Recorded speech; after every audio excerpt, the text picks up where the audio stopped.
Il y a plus de 2000 ans, un jeune homme né dans une petite capitale de Macédoine allait bouleverser l'histoire du monde. Avant l'âge de 30 ans, il avait déjà conquis un empire s'étendant des rives de la Grèce jusqu'aux vallées de l'Indus. Comment un fils de roi, formé par Aristote et marqué par des intrigues familiales, a-t-il pu devenir Alexandre le Grand, le conquérant que l'on compare encore aujourd'hui au héros de l'Iliade? Né à Péla, la capitale de l'ancienne Macédoine, Alexandre voit le jour au IVe siècle avant notre ère. Son père, Philippe II, est un roi ambitieux qui a étendu le territoire macédonien, jetant les bases d'une puissance régionale remarquable. Sa mère, Olympias, descendante d'une lignée noble, exerce une influence profonde sur le jeune prince, notamment à travers ses croyances religieuses et sa conception du pouvoir. Dès sa naissance, Alexandre est ainsi placé au centre d'un environnement marqué par la soif de conquête et une riche tradition culturelle qui façonne sa vision du monde et de son propre rôle. L'enfance d'Alexandre se déroule dans un cadre éducatif exigeant. La rigueur de sa formation reflète le statut de futur souverain. Son père veille à ce qu'il reçoive une instruction de qualité, visant à développer non seulement ses compétences militaires, mais aussi son intellect. La présence d'Aristote, le célèbre philosophe, comme précepteur, influence profondément sa pensée.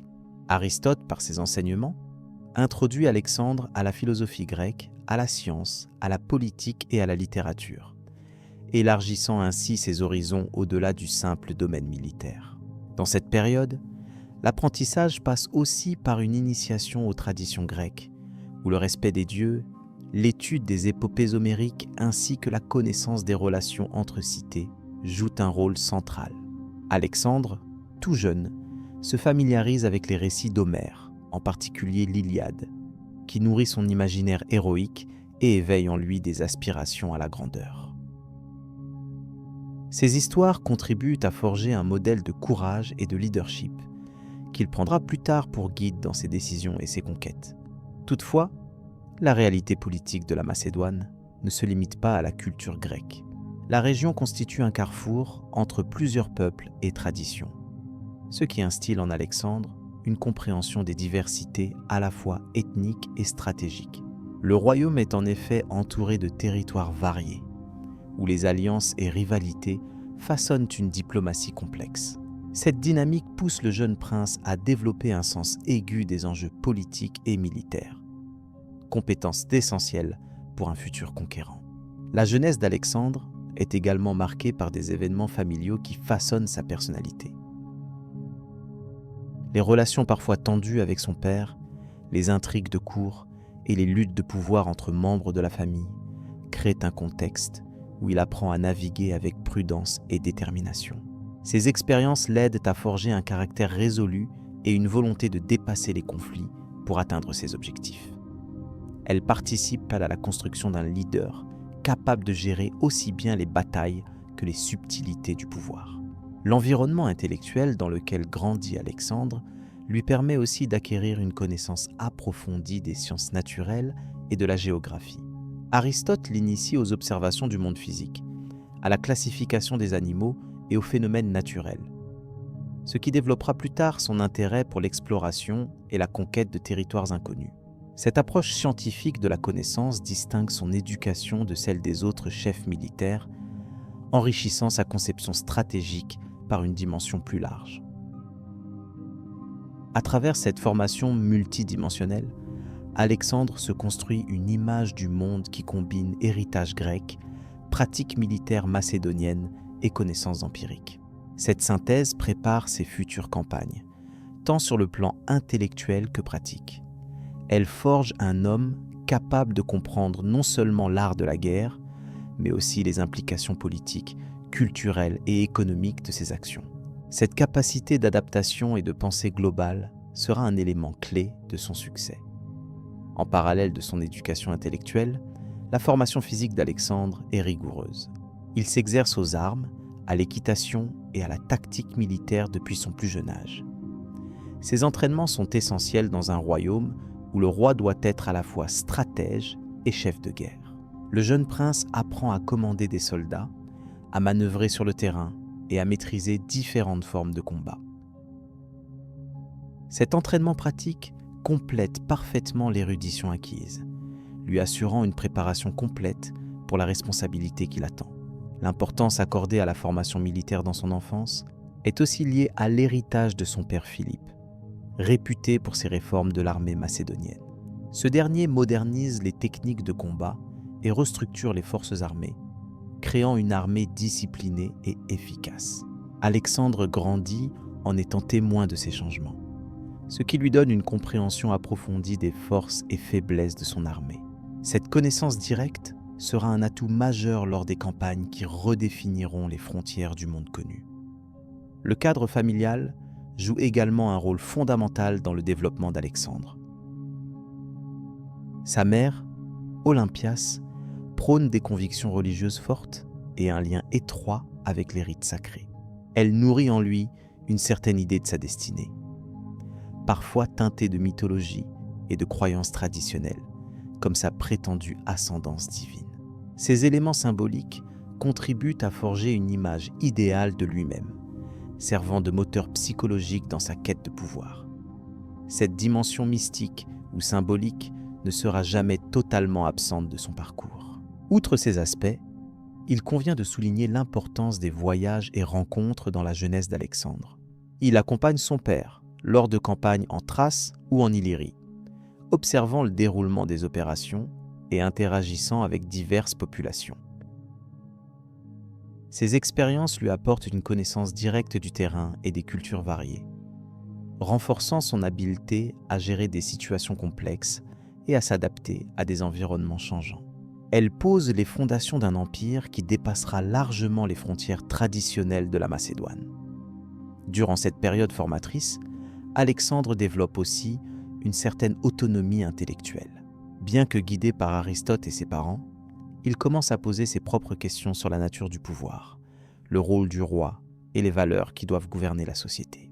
Cette réflexion personnelle le prépare à être un souverain capable de décisions éclairées, mêlant pragmatisme et ambition.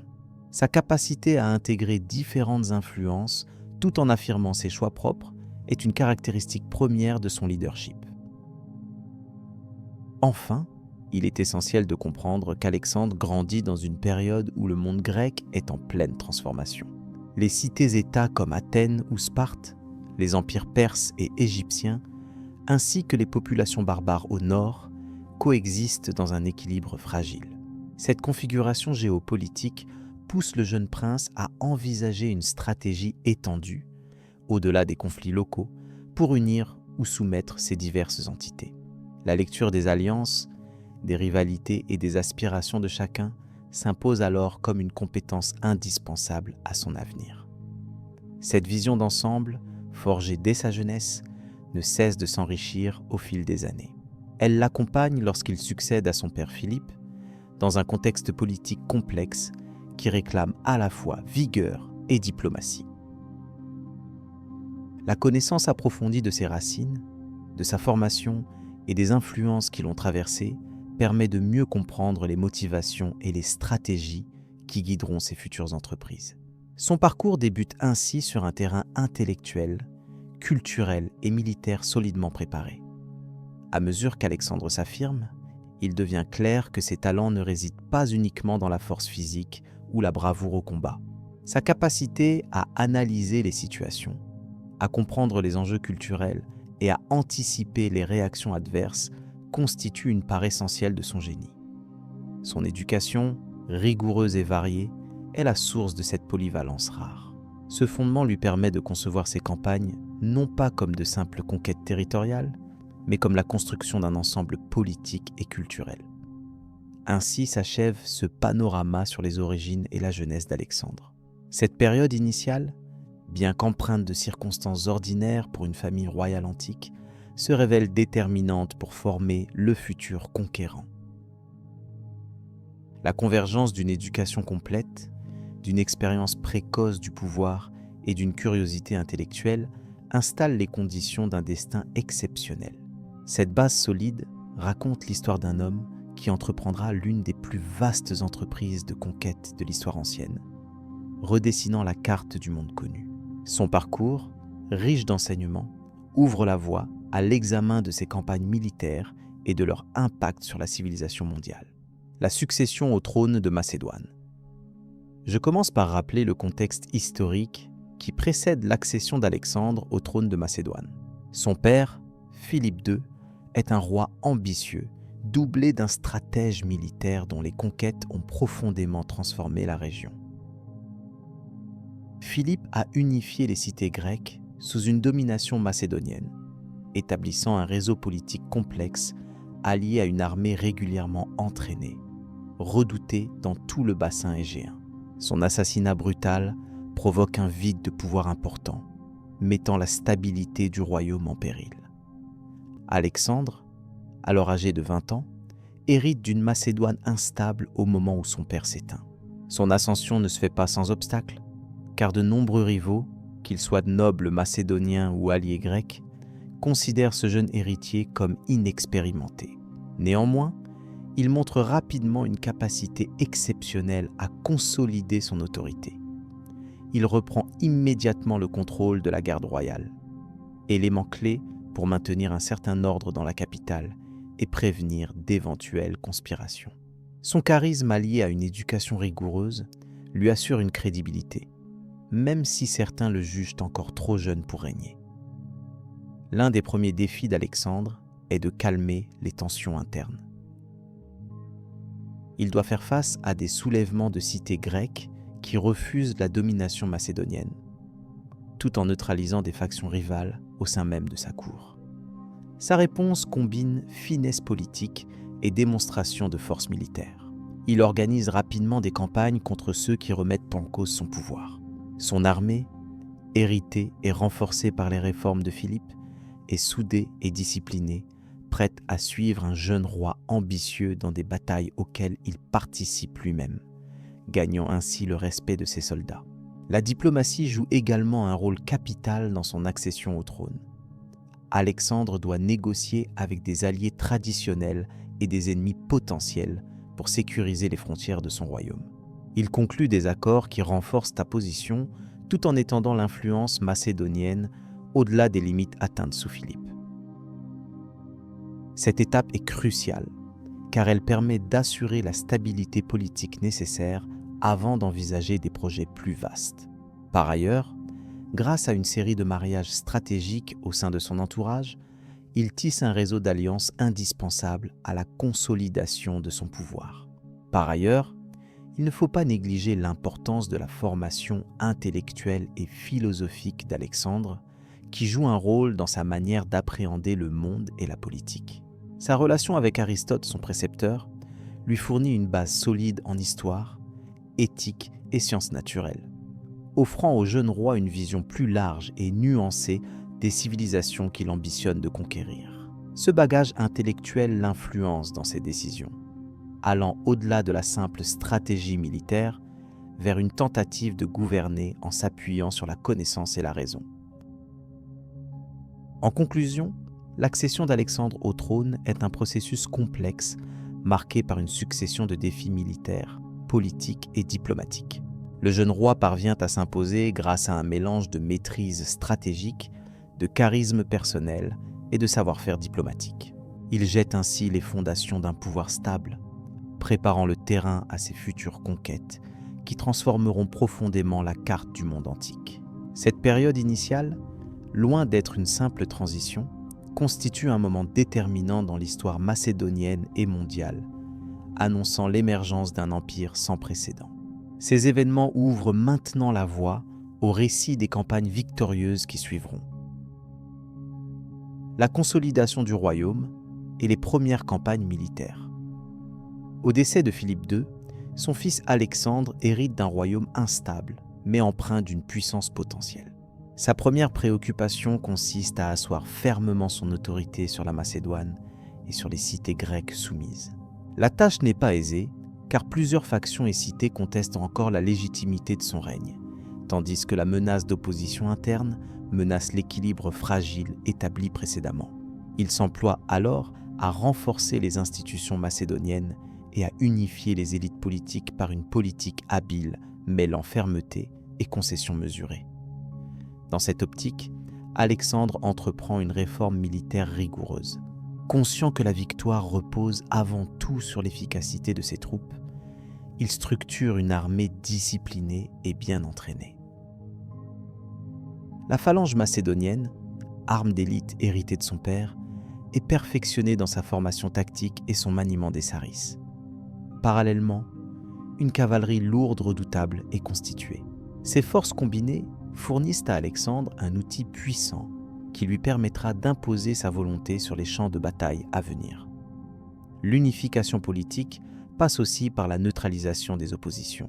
Alexandre agit promptement contre toute tentative de révolte ou de soulèvement.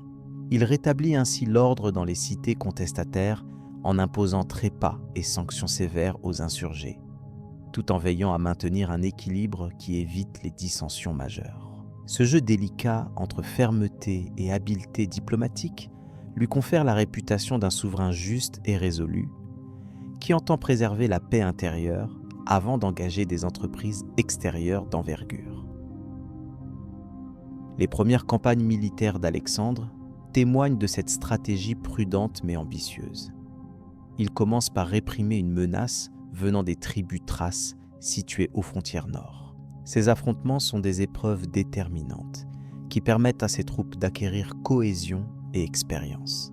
Progressivement, Alexandre impose sa domination sur les régions périphériques de la Macédoine, affaiblissant les ennemis potentiels et s'assurant un contrôle effectif des voies commerciales essentielles à l'économie du royaume. Une autre étape importante réside dans la pacification de la Grèce méridionale. Alexandre intervient pour dissoudre la Ligue de Corinthe, institution créée par son père pour assurer une coopération entre les cités grecques sous la tutelle macédonienne.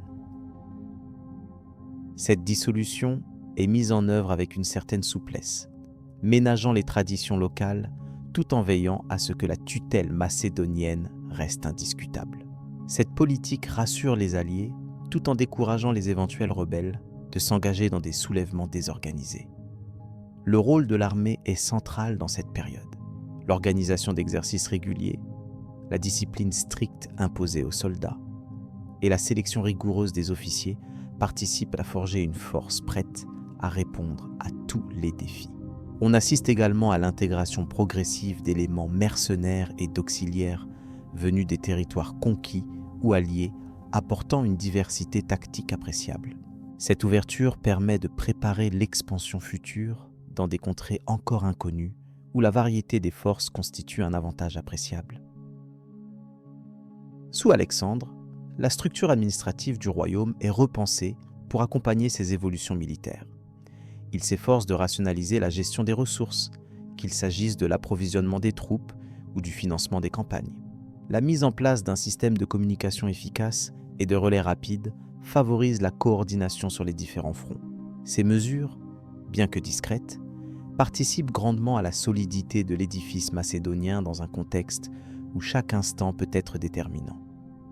L'architecture de cette stabilité repose également sur des alliances solides. Alexandre renouvelle les pactes avec certaines cités grecques, servant de garante à la paix régionale. Il encourage des mariages politiques ainsi que des échanges culturels, contribuant à tisser un réseau d'influence homogénéisant les élites de la péninsule. Ce travail de consolidation culturelle et politique prépare le terrain à ses ambitieux projets d'expansion, assurant un socle stable en arrière-plan. L'un des défis majeurs concerne la gestion des territoires soumis. La Macédoine et la Grèce connaissent des systèmes de gouvernance distincts. Alexandre cherche à harmoniser ces divers modes en respectant les spécificités locales. Cette délicate négociation permet d'éviter des résistances inutiles tout en fixant une autorité centrale incontestable. Le respect des coutumes locales est ainsi combiné à une intégration progressive des normes macédoniennes, assurant une cohésion durable. L'action militaire d'Alexandre dans cette période ne se limite pas à la simple conquête territoriale. Elle revêt aussi une dimension symbolique forte. Chaque victoire ou soumission d'une cité renforce la légitimité du jeune roi et démontre la supériorité du modèle macédonien. Les cérémonies associées, les proclamations publiées et les cadeaux offerts aux soldats servent à nourrir un récit commun, cimentant la loyauté et suscitant l'adhésion des populations et des élites. Par ailleurs, la discipline militaire qu'Alexandre impose s'appuie sur un code rigoureux où la récompense est proportionnelle au mérite et la punition à la faute. Cette justice militaire exemplaire garantit un ordre intérieur stable, essentiel pour assurer la cohésion d'une armée qui doit relever des défis importants. Les soldats développent ainsi une confiance mutuelle et une fidélité qui transcendent les intérêts personnels, élément crucial pour les campagnes à venir. Les stratégies employées lors de ces premières campagnes montrent une maîtrise tactique remarquable. Alexandre privilégie des affrontements rapides et décisifs plutôt que des sièges longs et coûteux. Cette approche pragmatique minimise les pertes et les dépenses, tout en conservant la mobilité nécessaire à des opérations dans des terrains variés. L'efficacité de ces tactiques devient bientôt un modèle étudié et imité par d'autres généraux contemporains et postérieurs. Ce travail méthodique de consolidation se fait également par le biais d'une intelligence militaire dynamique. Alexandre engage des espions, cartographie les territoires et étudie les forces adverses avec attention. Cette collecte de renseignements est fondamentale pour anticiper les mouvements ennemis et adapter ses propres plans. Elle révèle une sophistication dans la gestion des conflits, encore peu commune à cette époque, participant à la réputation d'Alexandre comme stratège hors pair. En conclusion, cette phase initiale du règne d'Alexandre se caractérise par une construction patiente mais résolue d'un pouvoir fort. L'armée, le soutien politique, la diplomatie hésitante mais ferme, forment les piliers sur lesquels repose son projet d'empire. Sans ce socle consolidé, les grandes expéditions ultérieures n'auraient pas été possibles. Le royaume macédonien apparaît ainsi prêt à s'engager dans une transformation radicale, au moment où le jeune roi s'apprête à franchir le seuil d'une histoire qui le dépassera. Cet équilibre fragile entre ordre intérieur et ambition extérieure prépare le terrain pour l'expansion vers l'Est. L'ensemble de ces efforts dessinera peu à peu un empire qui marquera profondément le monde antique. La suite de ce parcours sera marquée par des campagnes militaires d'une envergure sans précédent et des rencontres avec des civilisations millénaires.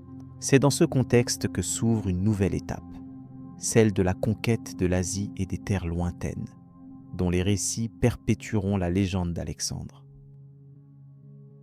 La conquête de l'empire perse Alexandre, fils de Philippe, II de Macédoine, hérita d'un royaume puissant mais inachevé lorsqu'il monta sur le trône.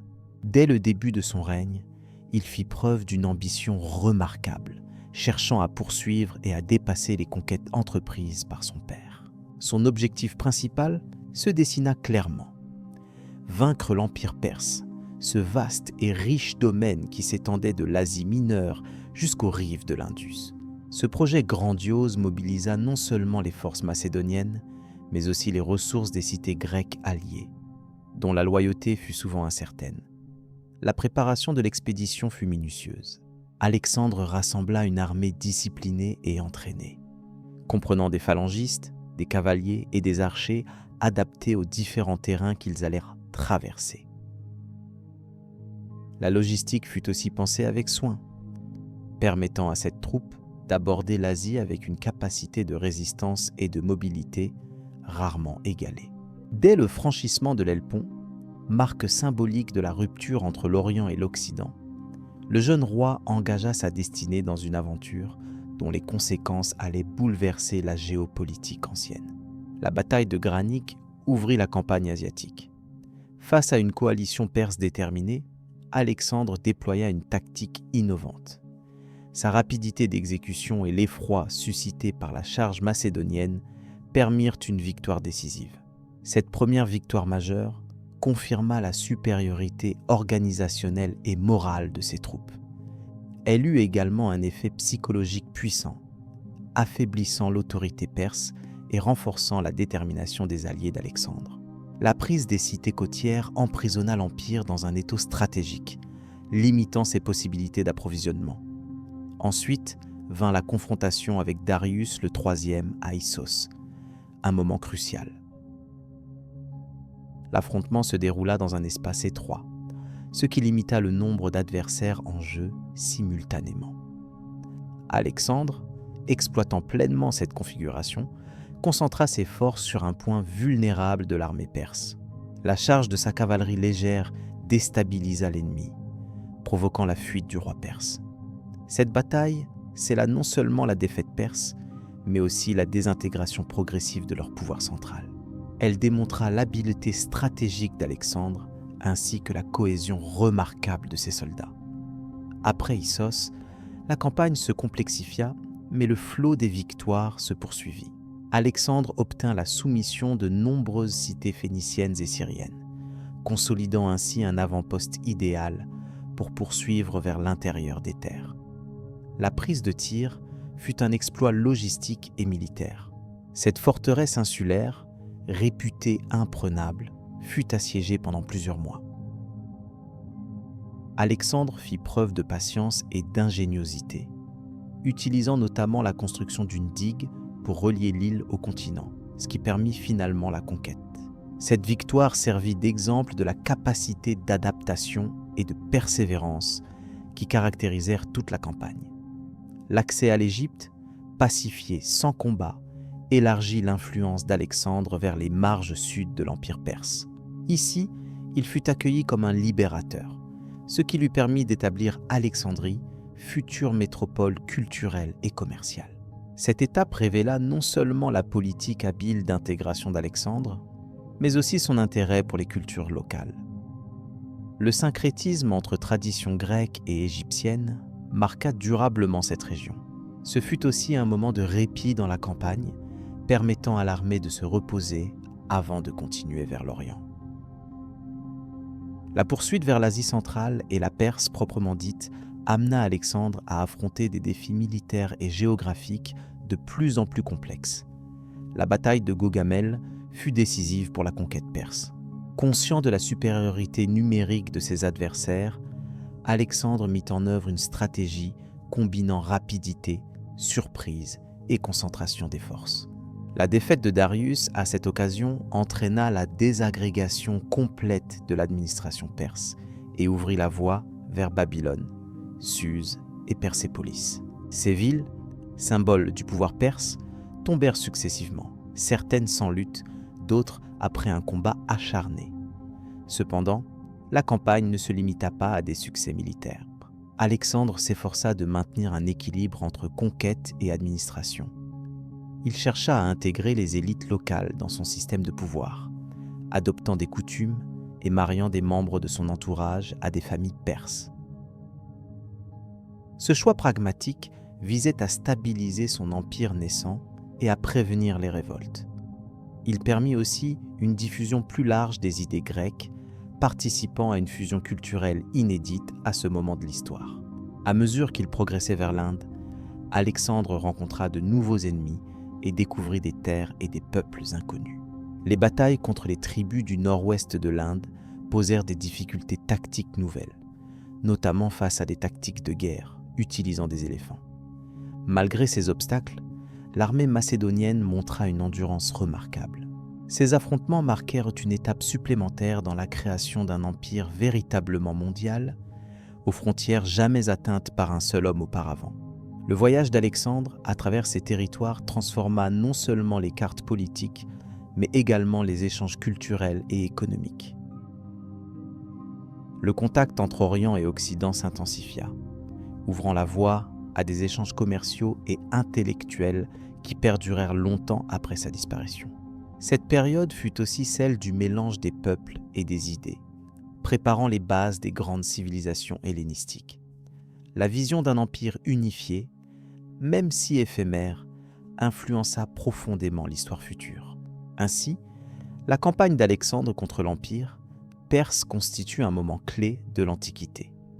Son habileté militaire, son sens stratégique et son ouverture culturelle firent de lui un personnage unique.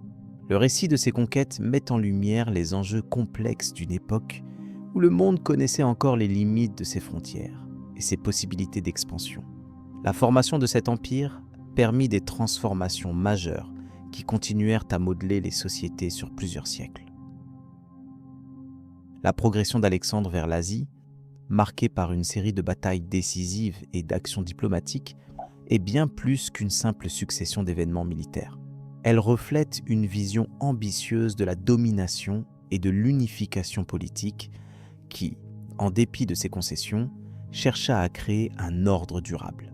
Cet équilibre délicat entre conquête et administration, entre guerre et paix, fut au cœur du succès du grand conquérant macédonien et prépare naturellement le terrain pour la suite de ses exploits et la consolidation définitive de son empire. La bataille d'Issos et ses conséquences. La bataille d'Issos représente l'un des tournants majeurs de la campagne d'Alexandre le Grand pour la domination de l'Asie. À ce moment précis de l'année 333 avant notre ère, Alexandre s'oppose à la puissante armée perse dirigée par le roi Darius III.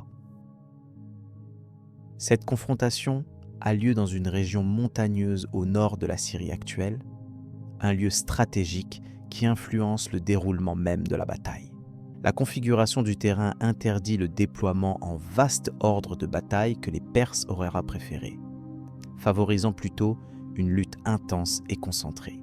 Alexandre, conscient de la supériorité numérique de l'ennemi, misait sur la rapidité de ses troupes et leur discipline rigoureuse. L'armée macédonienne, structurée autour de la phalange et de la cavalerie lourde, adoptait une formation serrée et solide, capable de résister à des assauts répétés. Face à eux, l'armée perse déployait une multitude d'unités hétérogènes, allant d'infanterie aux archers et éléphants de guerre, malgré une coordination moins efficace, surtout sur ce terrain difficile.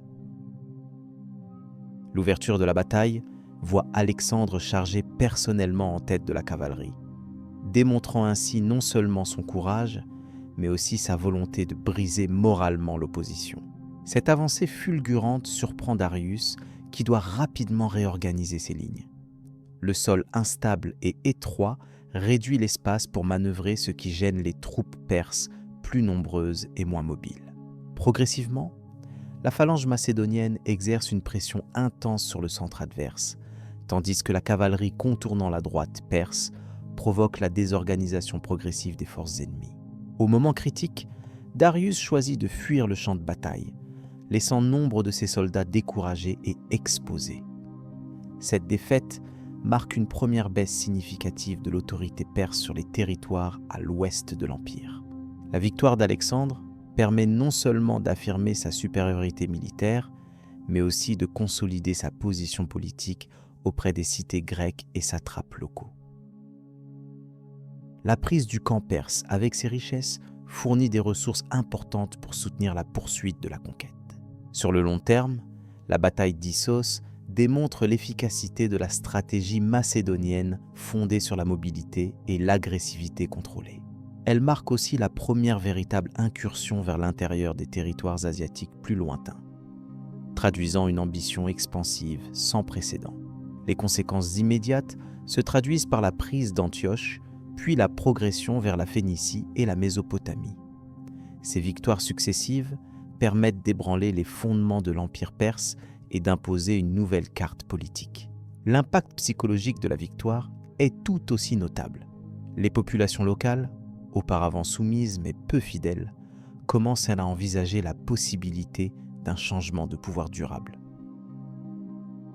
La réputation d'Alexandre s'étend bien au-delà du champ de bataille, alimentée par des récits de cette confrontation éclatante.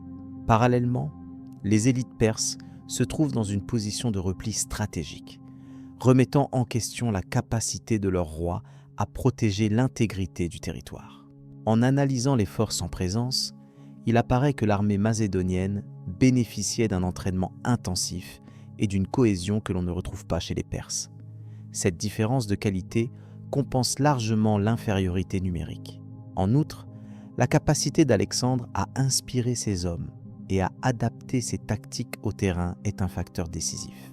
Il applique une doctrine offensive, centrée sur la concentration des forces au point décisif, ce qui lui confère un avantage stratégique indéniable.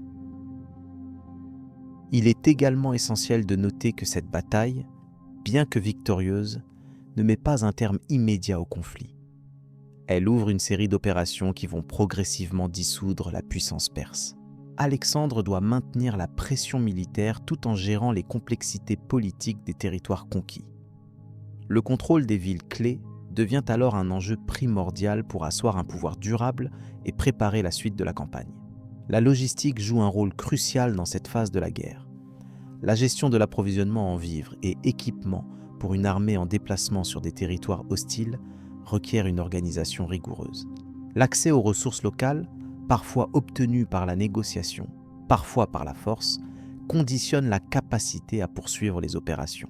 La victoire à Issos symbolise aussi l'étape où l'ampleur du soutien matériel devient un facteur clé de succès.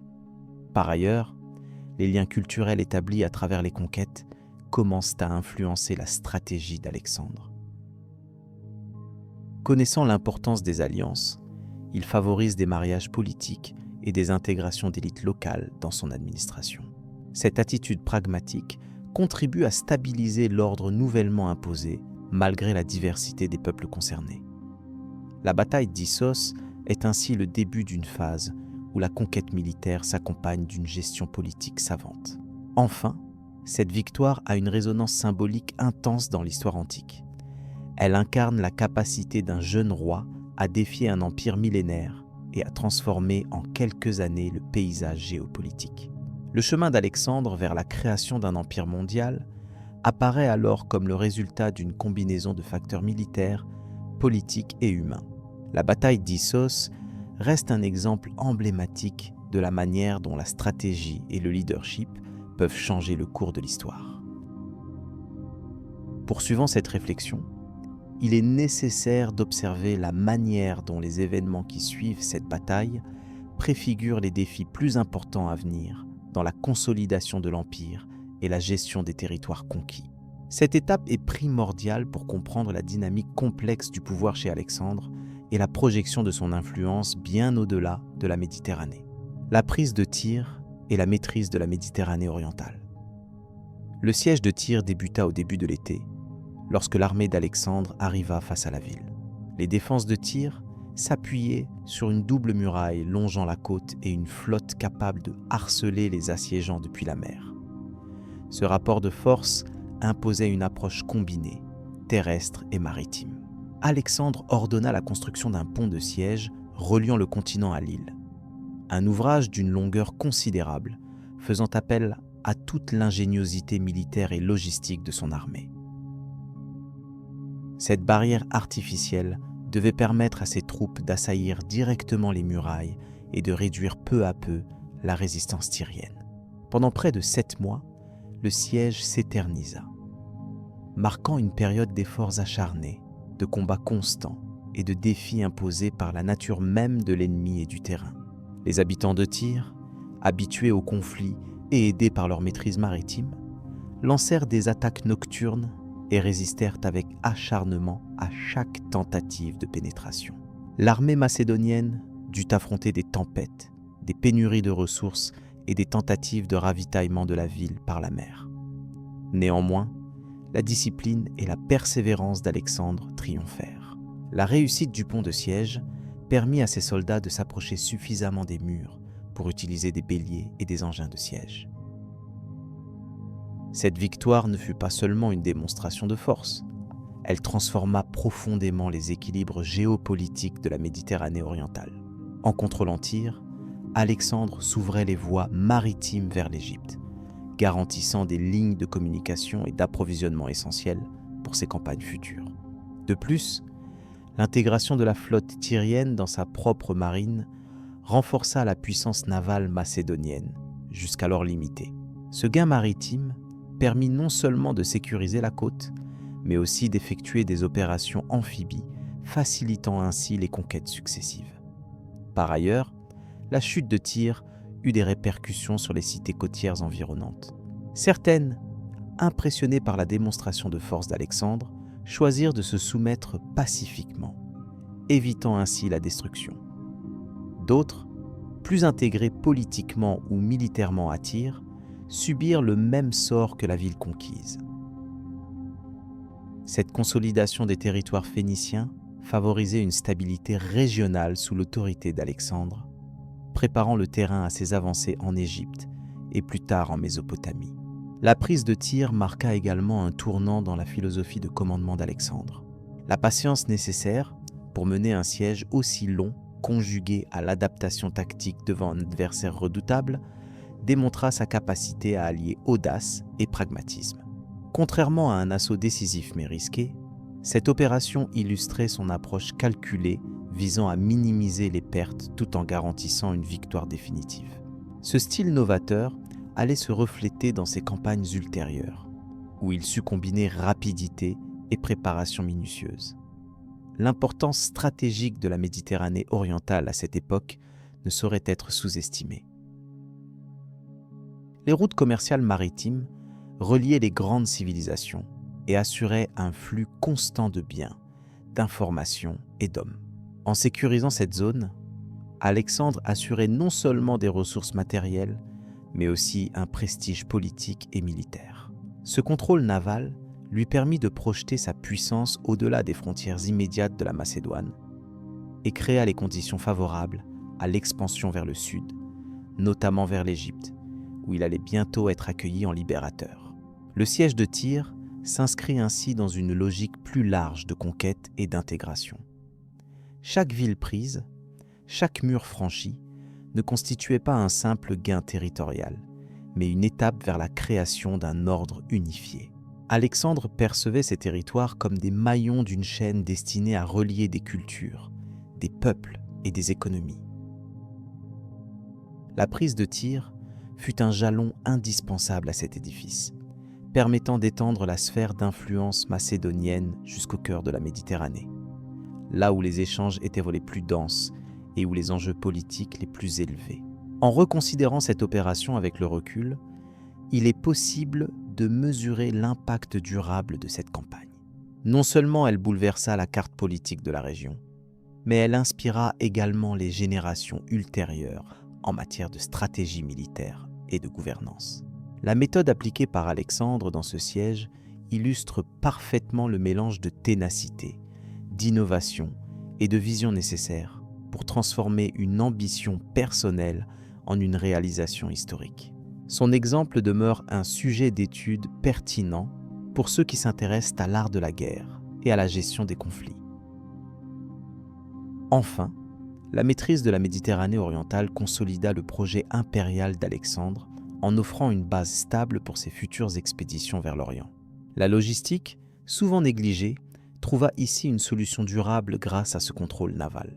Cette sécurité maritime fut l'un des piliers sur lesquels reposèrent les avancées en Perse et au-delà, permettant un mouvement fluide des troupes et des approvisionnements. Ainsi, la chute de Tyr symbolisa non seulement une victoire militaire, mais aussi un point de départ vers une hégémonie sans précédent.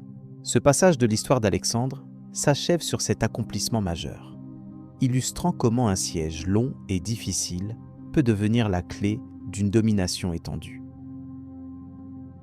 Les enseignements tirés de cette campagne nous invitent à comprendre l'interconnexion entre politique, stratégie et géographie dans la construction d'un empire.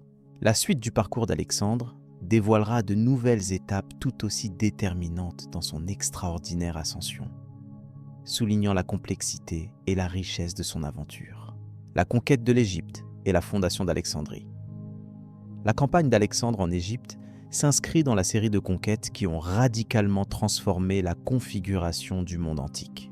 Après avoir traversé les terres du Levant, il atteint l'Égypte sans rencontrer de résistance majeure, car la population locale était soulagée de se libérer de la domination perse. Son arrivée marque une étape importante dans sa carrière militaire et politique, car il ne s'agit plus seulement de vaincre, mais aussi de gouverner une région clé à plusieurs titres. En Égypte, Alexandre est accueilli comme un libérateur. Le clergé égyptien, cherchant à stabiliser la région, reconnaît en lui le fils de Zeus Ammon, ce qui lui confère une dimension divine aux yeux des habitants. Cette reconnaissance dépasse le simple aspect politique puisqu'elle inscrit son pouvoir dans une tradition religieuse millénaire. Le pharaon nouvellement proclamé personnifie ainsi une fusion des cultures grecques et égyptiennes, marque emblématique de son empire naissant.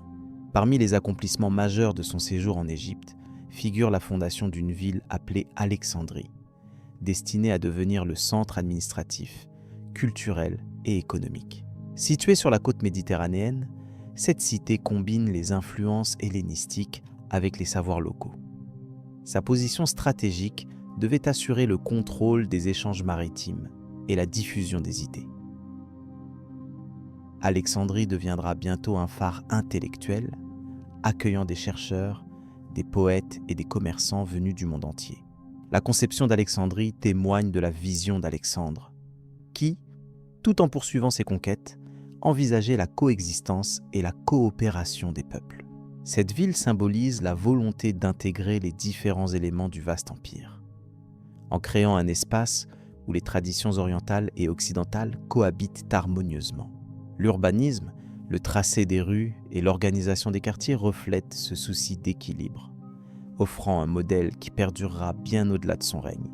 Le sommet de cette phase égyptienne est sans doute la visite qu'Alexandre effectue dans le temple de Zeus Amon à Siwa.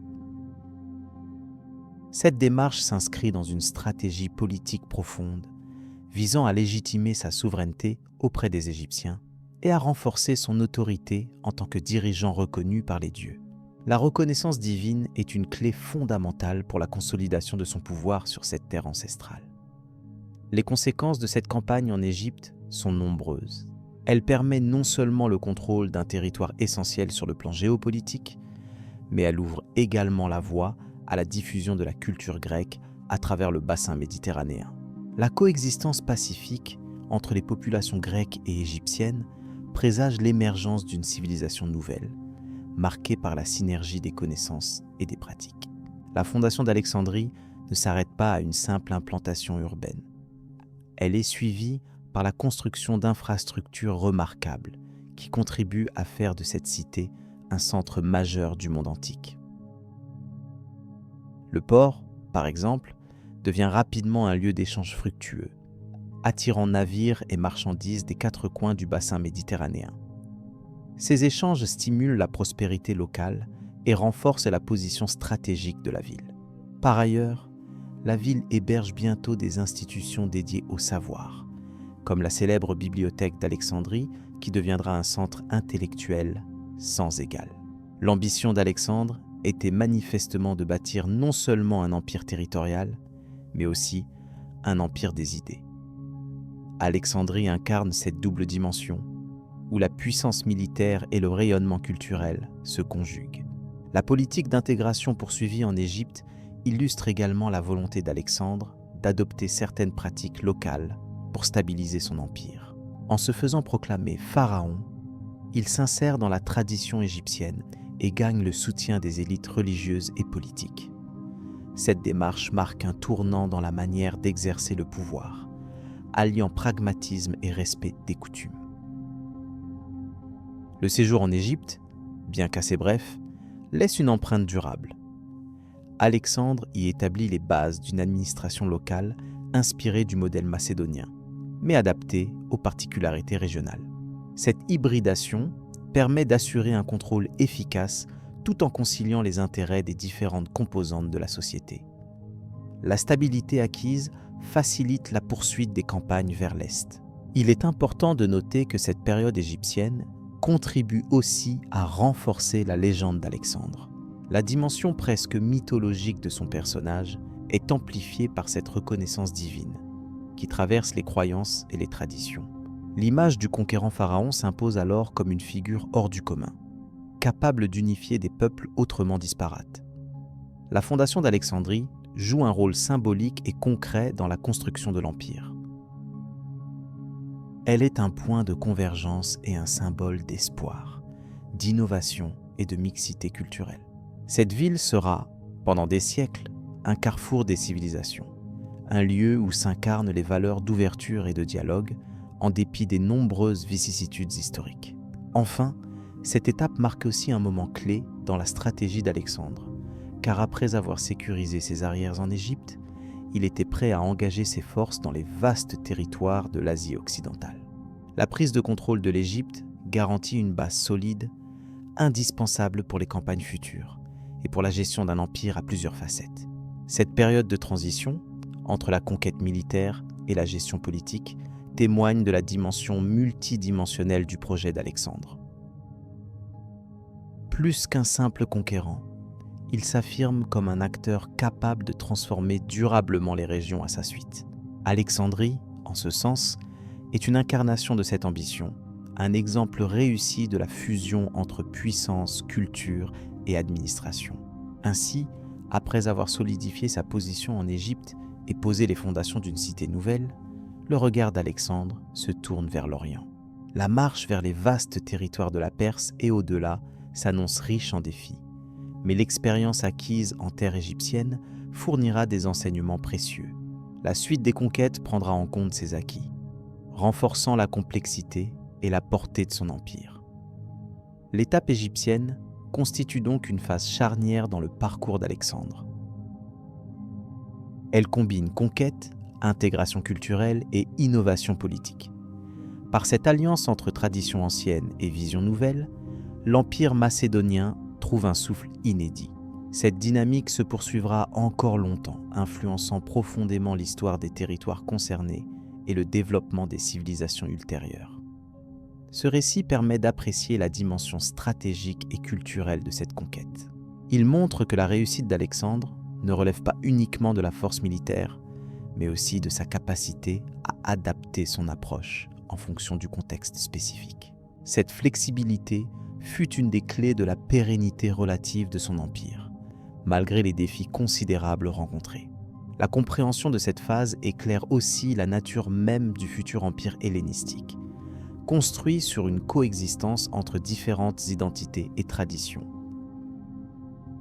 Alexandrie apparaît comme une métaphore tangible de cet héritage, une ville à la fois grecque et égyptienne, reflétant cette hybridité.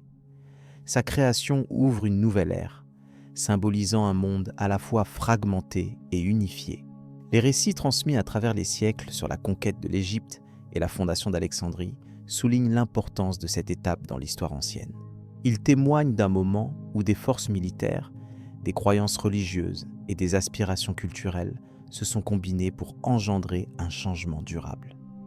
Ces transformations continuent aujourd'hui à inspirer l'étude de l'histoire antique.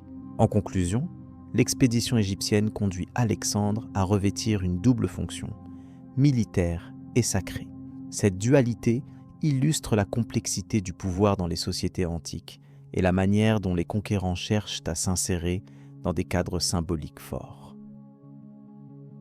Elle préfigure également la stratégie d'Alexandre d'associer conquête et légitimation religieuse pour asseoir son autorité. L'histoire de la fondation d'Alexandrie dépasse le simple événement urbain. Elle incarne une volonté d'ouverture, un acte fondateur d'une culture nouvelle. Elle évoque aussi les défis et les réussites d'un empire en pleine expansion. Avec cette étape, le projet d'Alexandre prend une dimension qui dépasse la simple accumulation de territoires, pour s'inscrire dans la longue durée. Cette phase égyptienne annonce ainsi les développements à venir, où Alexander mettra en œuvre des techniques de gouvernance encore plus sophistiquées. Elle appuie sa position par des alliances politiques et culturelles, renforçant la cohésion de l'empire. La suite du récit raconte la progression vers l'Orient, explorant les contrastes entre les régions conquises et leur intégration dans un ensemble plus vaste. Les défis futurs accentueront la nécessité de ce mélange de pragmatisme militaire et de stratégie politique. L'exemple d'Alexandrie, avec sa dimension hybride et sa fonction symbolique, servira souvent de référence dans le développement ultérieur de l'empire hellénistique. Cette cité restera un phare culturel pendant des siècles, témoignage vivant de la complexité du monde antique. De cette manière, le parcours en Égypte marque un tournant décisif dans la carrière d'Alexandre. Il illustre la façon dont l'histoire se construit par l'entrelacement de conquêtes, de symboles et d'institutions. Chaque étape prépare la suivante dans une progression logique et maîtrisée, consolidant le pouvoir tout en ouvrant de nouvelles perspectives. Ce récit s'achève ainsi sur une transition vers les défis suivants, où le chemin vers la Perse s'annonce chargé de promesses et de périls.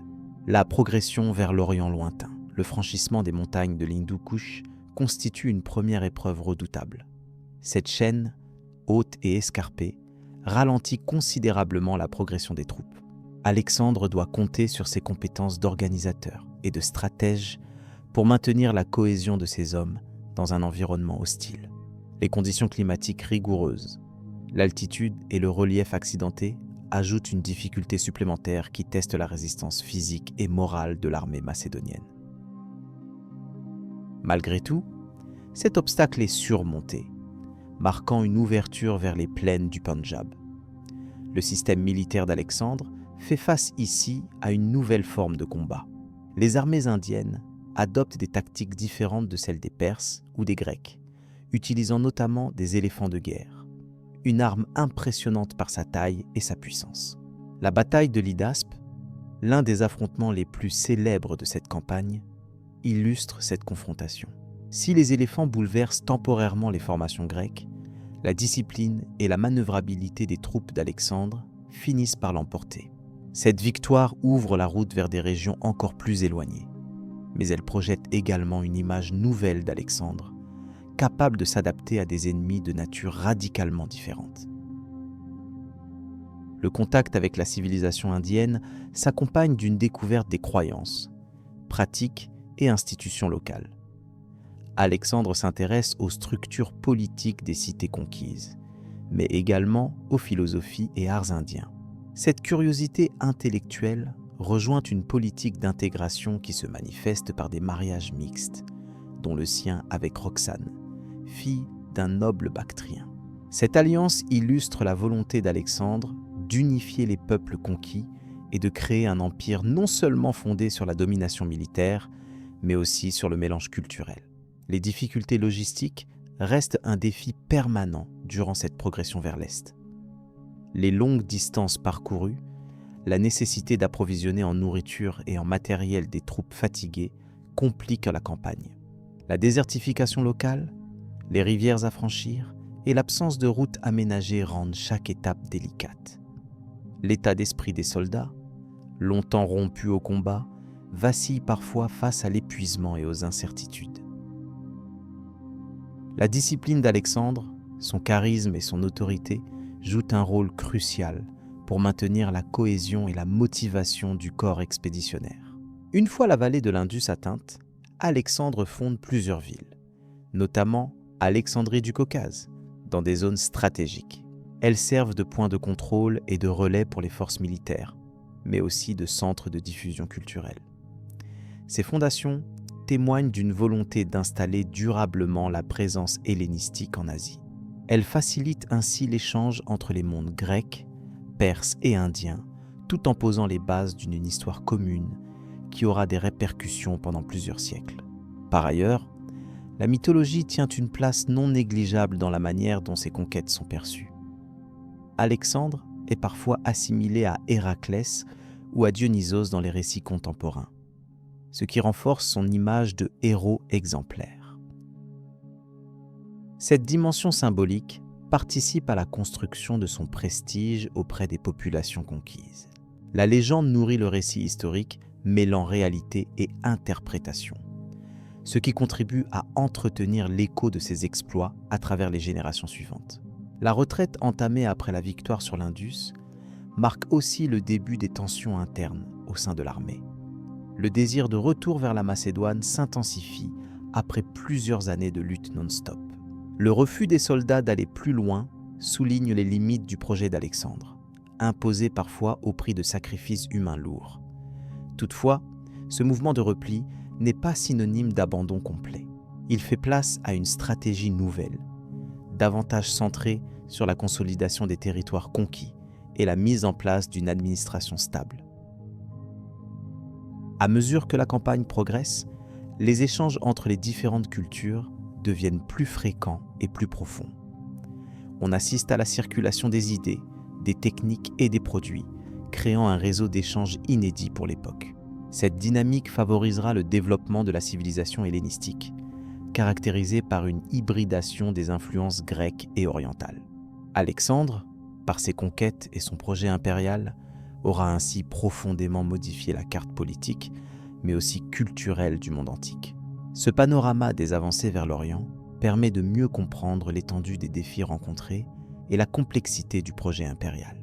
La conquête de l'Inde représente un tournant par son ampleur géographique et par la diversité des peuples rencontrés. Elle illustre à la fois la force militaire d'Alexandre et sa capacité à intégrer d'autres mondes dans une perspective plus large, qui dépasse la simple conquête territoriale. Cette étape annonce la fin des campagnes d'expansion massive, ouvrant la voie à la gestion d'un empire cosmopolite. Les alliances et mariages politiques. Alexandre le Grand a compris que la conquête territoriale ne suffisait pas à garantir la stabilité d'un empire aussi vaste que celui qu'il s'efforçait de bâtir. Cette réalité l'a conduit, très tôt dans ses campagnes, à adopter des stratégies matrimoniales visant à rapprocher les peuples qu'il soumettait. Ces alliances, par le mariage, étaient des instruments politiques essentiels qu'il utilisait pour tisser un réseau de loyauté et d'influence au-delà des simples relations militaires. Le mariage d'Alexandre avec Roxane, une princesse sogdienne, en est un exemple emblématique. Cette union n'était pas uniquement sentimentale, bien que les détails personnels restent obscurs, mais elle symbolisait surtout un pont créé entre les Macédoniens et les populations d'Asie centrale. Par cette démarche, il affichait ouvertement le souhait de ne pas rester un simple conquérant étranger, mais de s'intégrer, au moins partiellement, dans les cultures locales. Au-delà de son propre mariage, Alexandre encourageait ses officiers et ses compagnons à suivre son exemple en épousant des femmes des régions conquises. Ces mariages collectifs, organisés notamment à Suse, où plusieurs centaines de soldats macédoniens prirent des épouses perses, visaient à créer une élite mêlée, où les différences ethniques seraient gommées par des liens familiaux. Cette politique reflète une volonté d'unification à long terme, bien loin d'une domination coloniale fondée uniquement sur la force. L'idée sous-jacente à ces alliances était de garantir la paix intérieure de l'empire naissant en réduisant les risques de rébellion. En unissant leur destin, les Macédoniens et les Perses devenirent partenaires d'un même projet. Ces mariages servirent de trait d'union culturelle, facilitant aussi l'échange d'usages, de croyances et de pratiques, ce qui contribua à forger ce que l'on appelle aujourd'hui l'hellénisme, un mélange complexe de traditions grecques et orientales.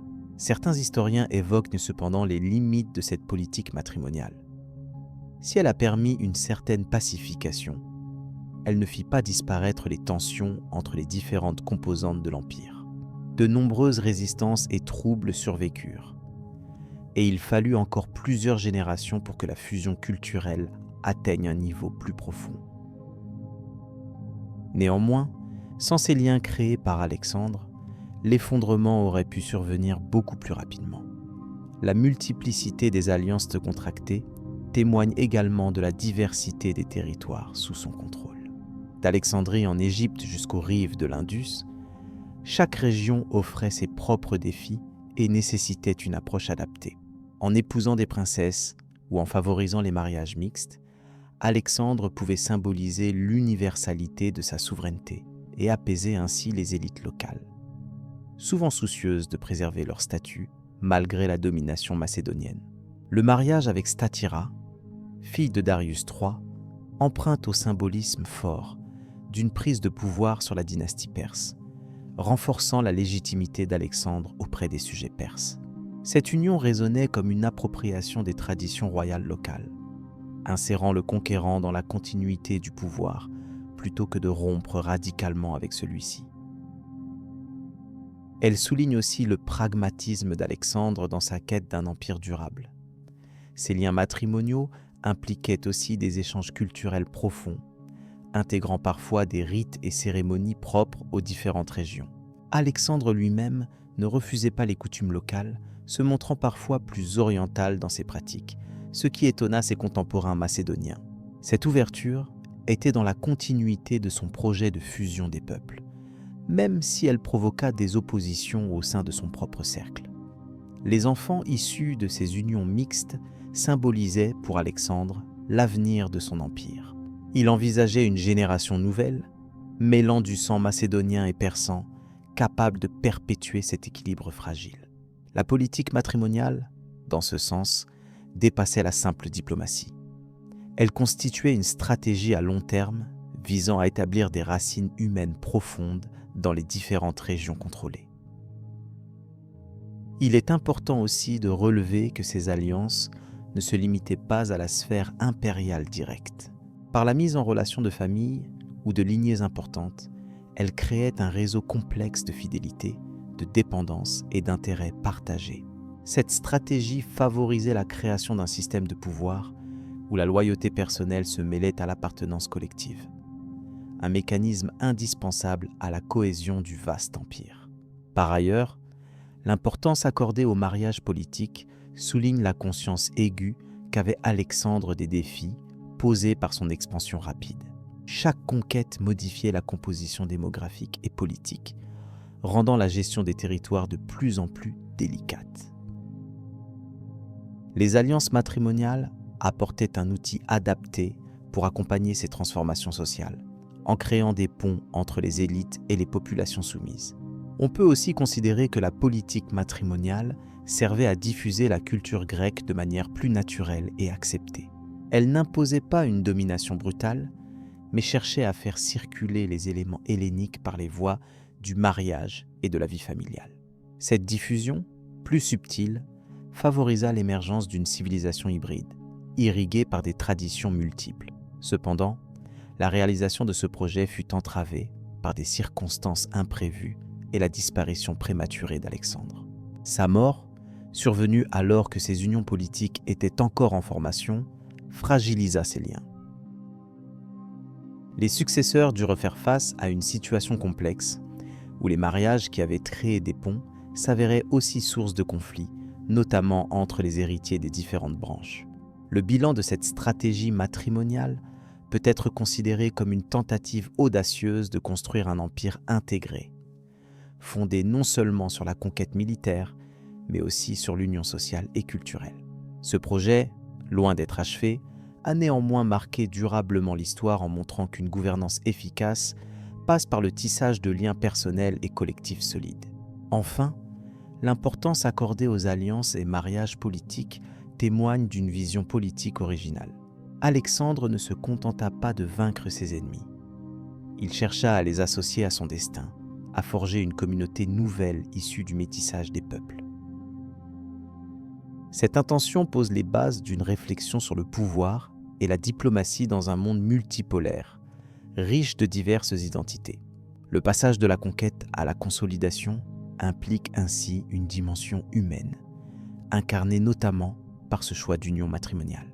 Ce choix reflète la complexité croissante du pouvoir exercé par Alexandre et son équipe, face à des territoires vastes et profondément diversifiés. Le rôle social de ces mariages dépasse en réalité le simple cadre politique.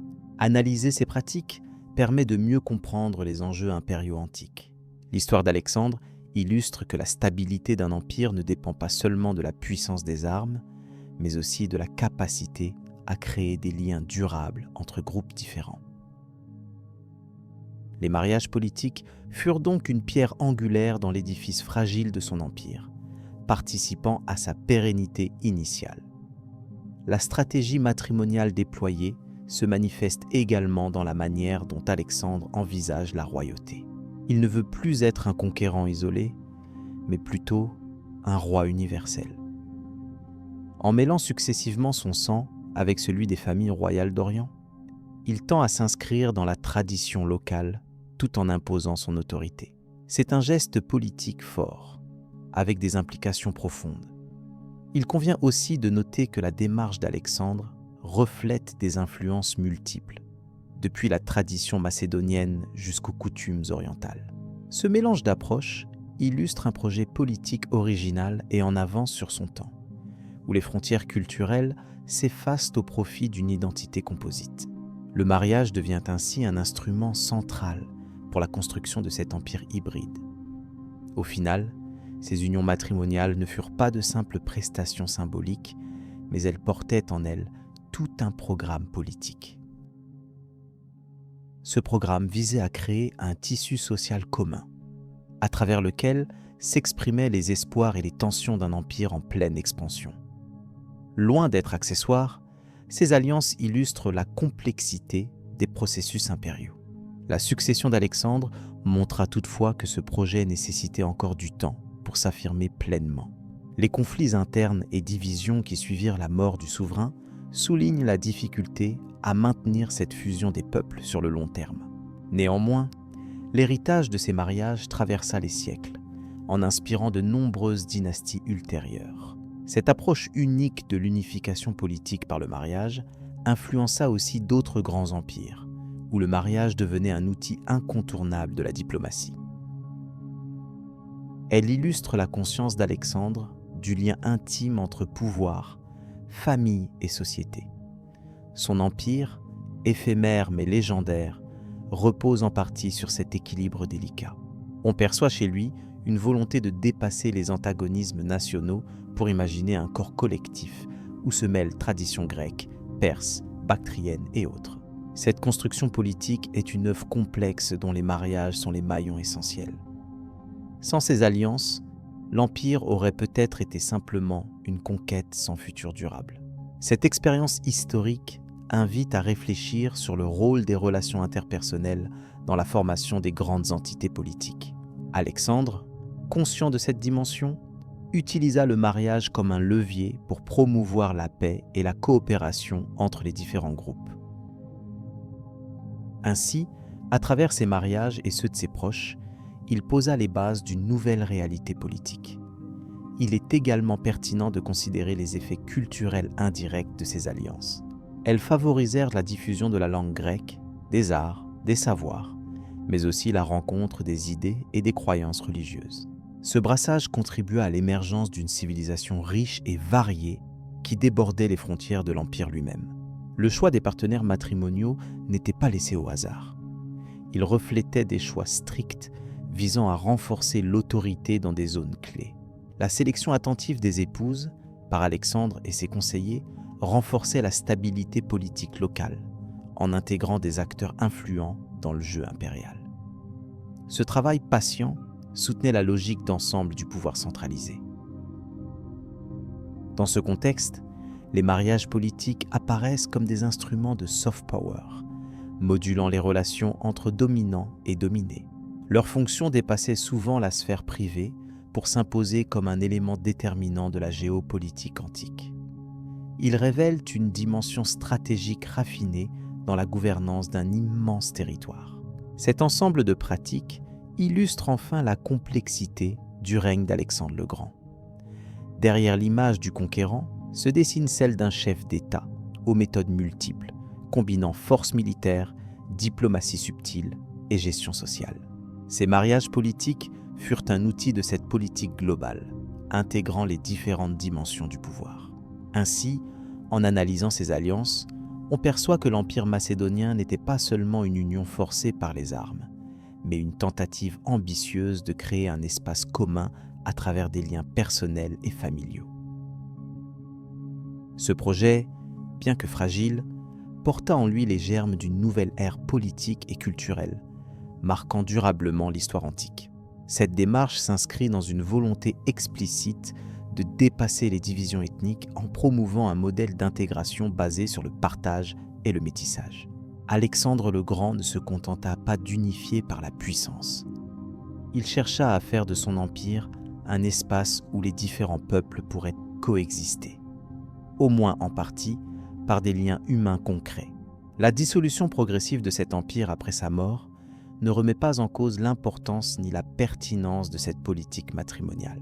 Au contraire, ses effets se firent ressentir bien au-delà, dans les périodes hellénistiques, où la dynastie et les alliances par le sang continuèrent d'être des éléments fondamentaux du système politique. Ce modèle a inspiré de nombreuses dynasties ultérieures, qui virent dans le mariage un moyen privilégié de renforcer leur influence et de réguler les relations entre territoires divers.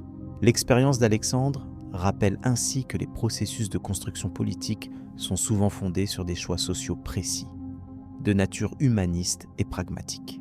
La politique matrimoniale d'Alexandre témoigne donc d'une réflexion approfondie sur les mécanismes du pouvoir, combinant conquête et intégration, autorité et coopération. Elle offre une lecture plus nuancée de son règne, loin d'être uniquement marquée par la guerre, mettant en lumière ses tentatives d'unification culturelle durable. Cette analyse permet également de mieux comprendre les dynamiques internes à l'Empire, les tensions et les coopérations, en soulignant le rôle des familles comme vecteurs de politique. Ces mariages étaient autant des compromis que des alliances, reflétant la complexité et la richesse d'un monde en pleine transformation. Avec ces éléments, il apparaît clairement que la construction impériale d'Alexandre ne se limitait pas aux conquêtes militaires, mais s'appuyait sur une dimension sociale profonde.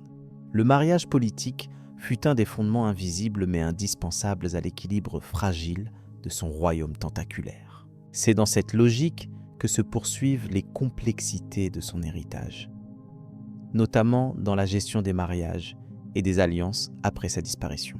La fragilité du projet souligne aussi la difficulté à maintenir cet équilibre dans un contexte de succession conflictuelle et d'ambitions divergentes. Le chemin d'Alexandre vers l'unité impériale passait donc nécessairement par la rencontre et la fusion des cultures, avec comme vecteur privilégié les unions matrimoniales. Cette démarche traduit une vision politique moderne, orientée vers une coexistence pacifique et un partage durable du pouvoir. À la suite de ces réflexions sur les alliances politiques et matrimoniales, il est essentiel de poursuivre l'étude en examinant comment ces dynamiques influencèrent l'administration effective des territoires conquis, les défis et révoltes internes au cours de la conquête. Au cours de sa remarquable campagne, Alexandre le Grand a dû faire face non seulement aux armées ennemies sur les champs de bataille, mais aussi à des défis internes considérables dans les territoires conquis.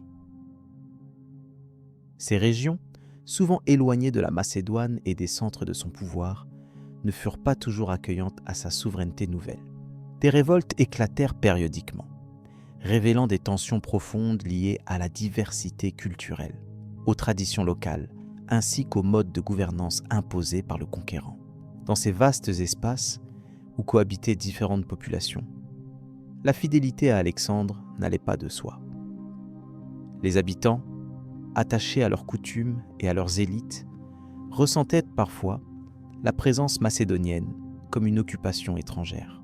De grandes cités comme Tyr ou Gaza, par leur résistance acharnée, témoignèrent de cette défiance. Leur opposition ne se limitait pas à un simple refus militaire, mais exprimait une volonté de préserver une certaine autonomie politique et culturelle. Alexandre adopta une stratégie mêlant fermeté et pragmatisme. Il comprit que pour maintenir l'ordre, il ne suffisait pas d'imposer la force brute.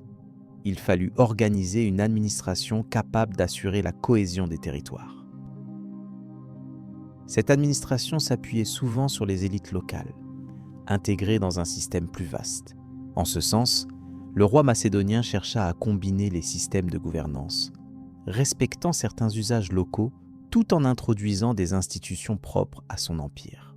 Par exemple, la pratique du mariage avec des princesses provenant de contrées conquises fut une méthode pour renforcer les liens entre peuples.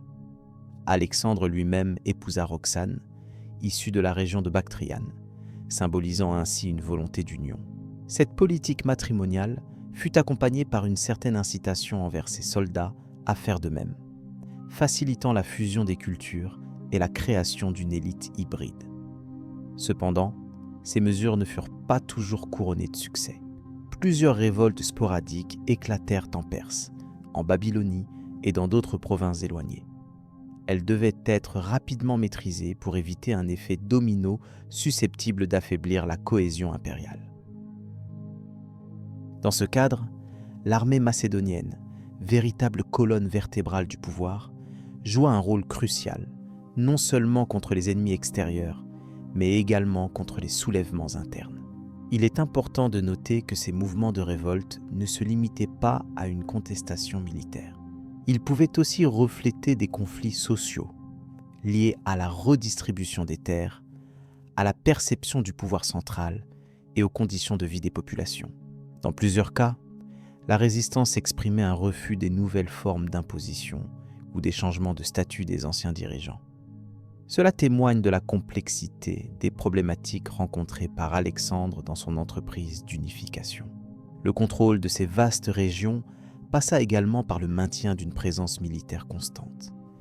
Des garnisons furent établies dans des points stratégiques afin d'intervenir rapidement en cas d'insurrection.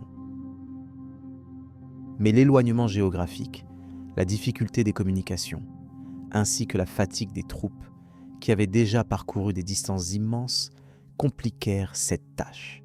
Il fallut donc conjuguer la force avec une certaine souplesse administrative. Au-delà de la répression, Alexandre s'efforça parfois d'adopter une approche plus conciliatrice. Il reconnaissait l'importance de respecter les différents cultes et traditions religieuses. Le respect des pratiques locales constituait un facteur clé de stabilité. Le pharaon en Égypte, par exemple, fut accueilli comme tel, ce qui facilita son acceptation par les Égyptiens.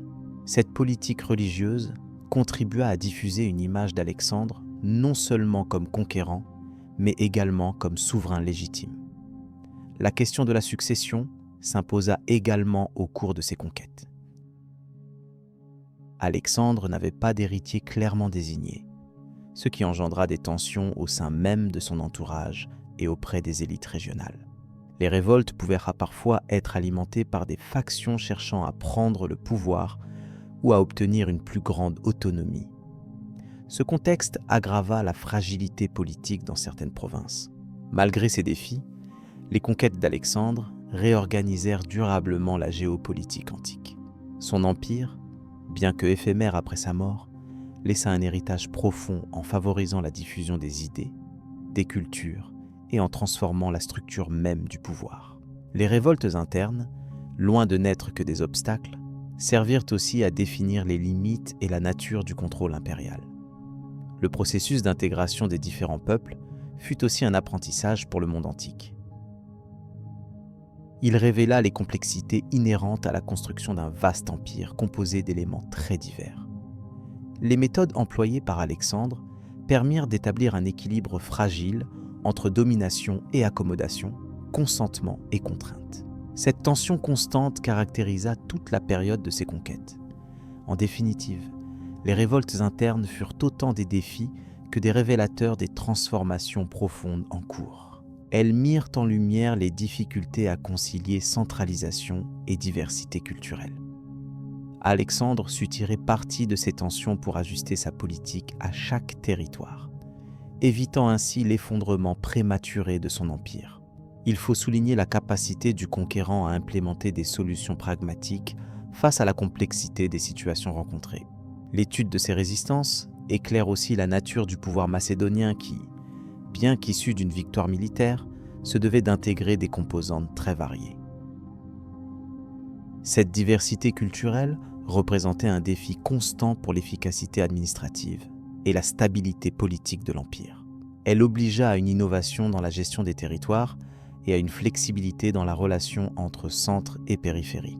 Dans la continuité de cette approche, Alexandre chercha à promouvoir une forme de fusion entre peuples, aspirant à une certaine unité politique. Cette ambition se manifesta dans l'organisation d'événements cérémoniels où participaient des représentants des différentes cultures conquises. Ces manifestations avaient pour objectif de créer un sentiment commun d'appartenance à un même empire, même si cette unité restait fragile et partielle. Ainsi, les révoltes internes illustrent les limites de la conquête purement militaire et mettent en avant l'importance de la diplomatie, de l'administration et du respect des particularismes locaux. Elles obligèrent Alexandre à élaborer des réponses adaptées, témoignant d'une réelle capacité à évoluer face aux circonstances changeantes. Par ces ajustements, il parvint à maintenir une domination étendue, malgré les difficultés intrinsèques. En résumé, le contrôle efficace des territoires conquis ne se résuma pas à la victoire sur le champ de bataille. Il s'appuya sur une gestion fine des réalités sociales, culturelles et politiques. Ce laborieux équilibre entre maintien de l'ordre et adaptation aux diversités régionales est une composante majeure de la réussite d'Alexandre comme fondateur d'un empire multinational. Cette capacité à relever les défis internes reste un aspect déterminant de son héritage historique. En élargissant notre regard, on perçoit aussi que ces dynamiques internes anticipèrent certains enjeux propres à l'administration impériale dans les siècles suivants. Les tensions entre pouvoir centralisé et autonomie locale sont un thème récurrent dans l'histoire des empires. Les méthodes d'Alexandre, même si liées à son contexte spécifique, illustrent des principes fondamentaux de gouvernance à grande échelle. Avec la consolidation progressive de son empire, Alexandre put alors envisager de nouvelles étapes pour affermir son pouvoir, en poursuivant ses campagnes vers l'Inde. Ces avancées dépendaient notamment de l'intégration réussie des territoires déjà soumis et de la stabilité intérieure indispensable pour envisager une expansion continue. Cette transition marque un tournant clé dans l'histoire de ses conquêtes, ouvrant la voie à de nouveaux défis et à des transformations majeures. La mort d'Alexandre et l'héritage de son empire. La mort d'Alexandre survint dans un contexte où son empire, vaste et hétérogène, s'étendait de la mer Égée aux rives de l'Indus. Âgé d'environ 33 ans, il succomba à Babylone après une maladie dont la nature reste encore débattue parmi les historiens. Mêlant hypothèses de fièvre typhoïde, paludisme ou complications liées à ses blessures multiples accumulées lors de ses campagnes militaires, son décès brutal laissa un vide politique immense, car il n'avait pas désigné d'héritier clairement reconnu, ce qui engendra un bouleversement majeur dans la stabilité de ses conquêtes. Sans héritier légitime, la succession fut l'objet de luttes au sein du corps militaire et de ses généraux. Ceux-ci, connus sous le nom de diadoques, commencèrent à se partager les territoires conquis lors de cette guerre interminable riche en campagnes et sièges. Le partage du pouvoir engendra une fragmentation de l'Empire, qui, bien que fondé sur une vision d'unité impériale, devenait irréalisable face à la diversité géographique et culturelle des régions sous domination macédonienne. Ces événements marquent ainsi le début d'une période caractérisée par des conflits incessants et la formation de royaumes hellénistiques distincts. Le premier effet direct de la disparition d'Alexandre fut la dispersion de son armée, qui ne partageait plus le même objectif unifié. Des ambitions personnelles émergèrent et l'alliance fragile entre les officiers supérieurs fut rompue par la rivalité et la méfiance. La solide cohésion forgée par les campagnes successives s'effaça devant l'urgence du pouvoir et la nécessité de protéger ses acquis personnels. Cette situation ne permit pas la consolidation durable d'une autorité centrale forte, étape cruciale pour la pérennité d'un vaste empire. L'un des aspects majeurs de cette division fut le choix de gouverner en fonction des réalités locales. Les diadoques adoptèrent des solutions pragmatiques, mêlant politique macédonienne et coutumes indigènes afin de légitimer leur pouvoir. Cette hybridation se traduisit par la création de dynasties locales qui conservèrent certaines traditions grecques tout en intégrant des éléments orientaux. Ces nouvelles entités politiques transcendaient les frontières du territoire originel d'Alexandre, donnant naissance à une ère nouvelle, celle des royaumes hellénistiques, mêlant culture grecque et influence asiatique. Il est important de souligner que malgré la fragmentation de l'Empire, l'héritage culturel d'Alexandre demeura vivant à travers la diffusion de la langue grecque, la fondation de nombreuses villes et la propagation des idées hellénistiques.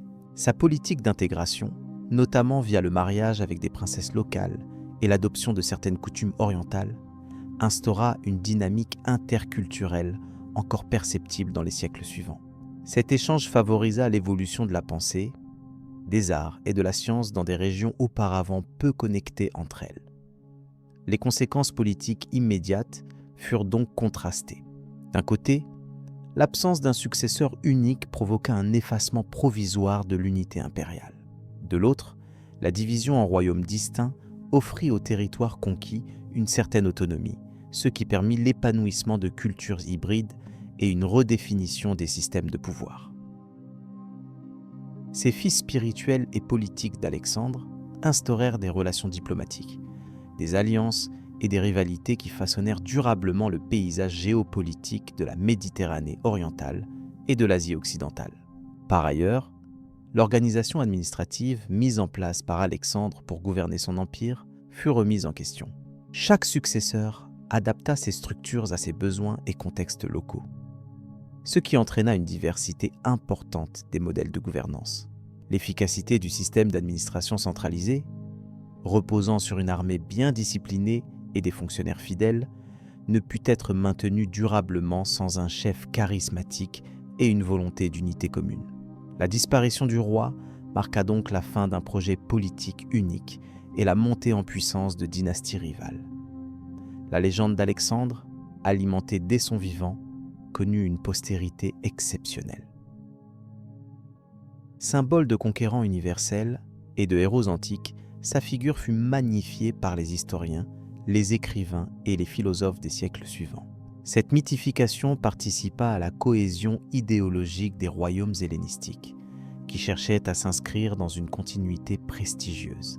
Ainsi, même après la dislocation politique de son empire, la notion d'unité alexandrine persista comme une aspiration symbolique et culturelle. Enfin, l'impact de la mort d'Alexandre sur l'histoire globale du monde antique fut immense. Elle marqua la transition entre l'époque classique et l'ère hellénistique, période caractérisée par une fusion des civilisations grecques, égyptiennes, perses et indiennes. Les voies commerciales, les échanges intellectuels et les innovations culturelles furent stimulés par cette mutation historique. Dans cette atmosphère de renouvellement, l'héritage d'Alexandre servit de base à la transformation progressive des sociétés et à l'émergence de nouvelles puissances. Cette analyse de la mort d'Alexandre et de ses conséquences immédiates sur l'expression politique et culturelle des territoires conquis permet de comprendre l'ampleur de son influence. La désintégration rapide de l'Empire trouve son origine dans l'absence d'un mécanisme de succession clair et dans la complexité géopolitique du territoire. En dépit de cette fragmentation, la dynamique de l'expansion grecque, initiée par le roi macédonien, ne fut pas interrompue, mais plutôt redéfinie sous de nouvelles formes. Le passage de l'unité renforcée à une pluralité de royaumes forme ainsi un chapitre fondamental dans l'histoire des civilisations antiques. Ce récit met en lumière la complexité des processus historiques liés à la succession après la disparition d'un grand conquérant. Il invite à approfondir la compréhension des mécanismes politiques, culturels et sociaux qui permettent ou entravent la pérennité des empires. La suite de l'histoire dévoilera les destins des principaux successeurs d'Alexandre, leurs ambitions respectives et les conflits qui en découleront, ainsi que le rôle qu'ils joueront dans la consolidation des héritages hellénistiques dans la région. L'influence durable d'Alexandre dans le monde antique.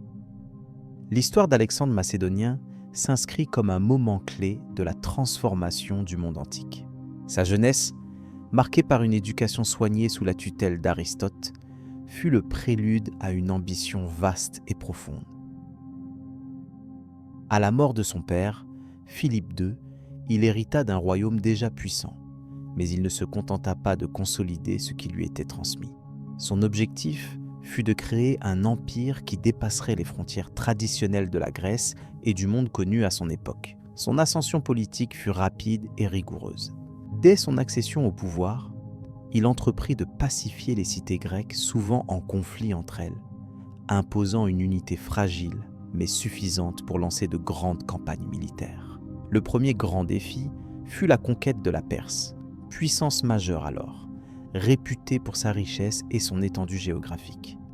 Cette campagne changea profondément la configuration politique et culturelle du bassin méditerranéen. Le parcours d'Alexandre à travers l'Asie est jalonné d'étapes déterminantes. Chaque ville prise, chaque territoire conquis témoignait non seulement d'une victoire militaire, mais aussi d'une volonté d'intégration des peuples et des cultures rencontrées. Par exemple, il fonda Alexandrie en Égypte, ville qui devint un centre majeur de connaissances et d'échanges. Son souci d'adopter certaines coutumes locales et de se lier par des mariages mixtes montre une démarche politique ouverte, bien que toujours guidée par une volonté hégémonique.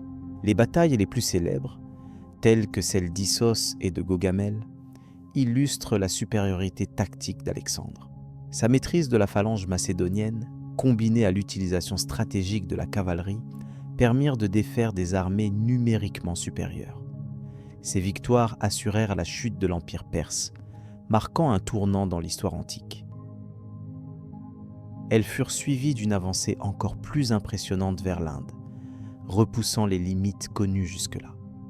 Cependant, cette conquête fulgurante posa également des défis complexes. L'immense étendue de l'Empire, du nord de la Grèce aux rives du fleuve Indus, exigeait une administration flexible et une gestion attentive des divers groupes ethniques. Alexandre tenta d'instaurer une gouvernance qui encourageait la fusion entre Grecs et peuples conquis. Mais cette intégration resta fragile. La mort prématurée du conquérant à l'âge de 33 ans laissa un vide politique qui se traduisit par la division de son empire en plusieurs royaumes. Au-delà des aspects militaires et politiques, l'héritage d'Alexandre se mesure à l'influence durable qu'il exerça sur les échanges culturels. La période qui suivit ces campagnes est souvent appelée l'âge hellénistique. Durant cette époque, la langue grecque devint la lingua franca du commerce et de la diplomatie. Les idées philosophiques grecques, la science, l'art et l'architecture circulèrent largement grâce au réseau créé par l'expansion macédonienne. Il convient également de noter l'impact sur les sphères religieuses et sociales. Alexandre lui-même fut parfois considéré comme une figure semi-divine, notamment en Égypte, où il fut assimilé à un pharaon. Cette déification contribuait à renforcer son autorité, mais participait aussi à la mythification de son personnage. Dans les territoires conquis, on observe un mélange des traditions locales avec des apports grecs, engendrant une diversité nouvelle au sein des populations. L'influence militaire d'Alexandre inspira de nombreux stratèges des siècles suivants. Ces méthodes furent étudiées et adaptées non seulement dans le monde méditerranéen, mais aussi au-delà. Plus encore, il démontra que la conquête pouvait s'accompagner d'une certaine forme de respect relatif envers les cultures dominées, situant son approche entre domination et assimilation partielle. L'entreprise d'Alexandre modifia donc la carte politique et culturelle de manière durable. Les échanges constants entre l'Est et l'Ouest facilitèrent le développement de cités cosmopolites, où cohabitaient plusieurs langues et traditions. Cette dynamique fut propice à un enrichissement mutuel dont les répercussions se firent sentir bien après la disparition de l'Empire unifié.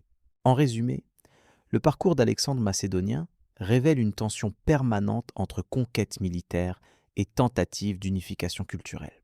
Son empire, bien que court, posait les bases d'un monde nouveau où la circulation des idées et des biens dépassait les anciennes frontières.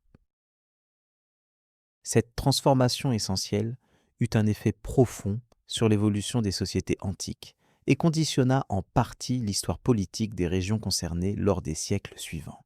Les conséquences politiques immédiates de ces campagnes furent cependant marquées par des luttes internes entre ses successeurs. Ces conflits reflétaient la difficulté de maintenir intact un territoire aussi vaste sans la présence d'un pouvoir central fort.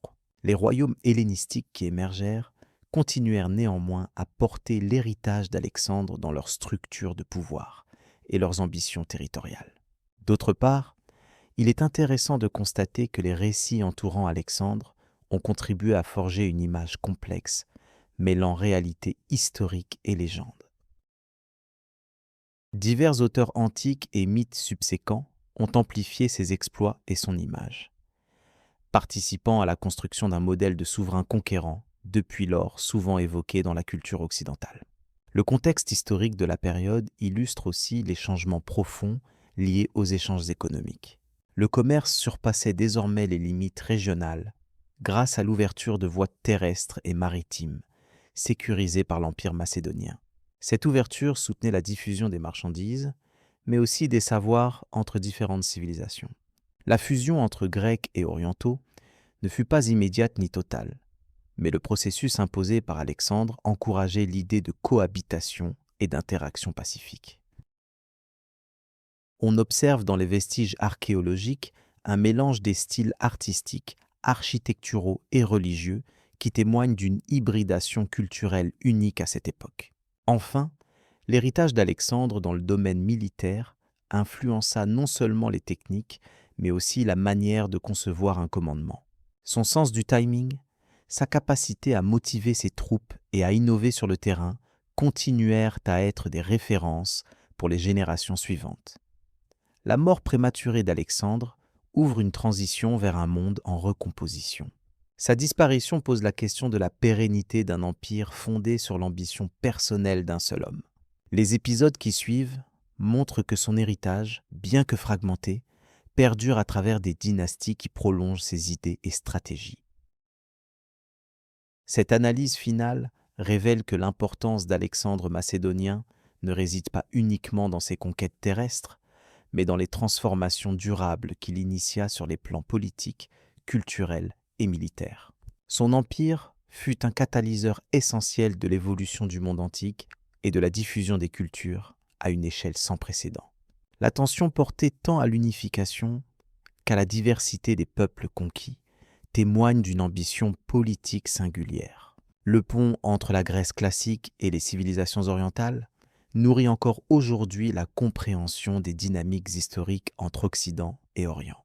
Cet état d'esprit, qui mêle conquête et échange, violence et respect, provoque un questionnement sur la nature même du pouvoir et de la légitimité. L'écho de cette réflexion traverse les âges, soulignant l'ampleur de la portée d'Alexandre dans le contexte plus large de l'histoire humaine. À mesure que ce récit s'achève, le passage aux conséquences et évolutions ultérieures apparaît comme une suite naturelle. La transformation des royaumes hellénistiques, les interactions avec Rome et d'autres civilisations seront alors autant d'éléments à explorer pour saisir la richesse du legs de cette figure historique unique.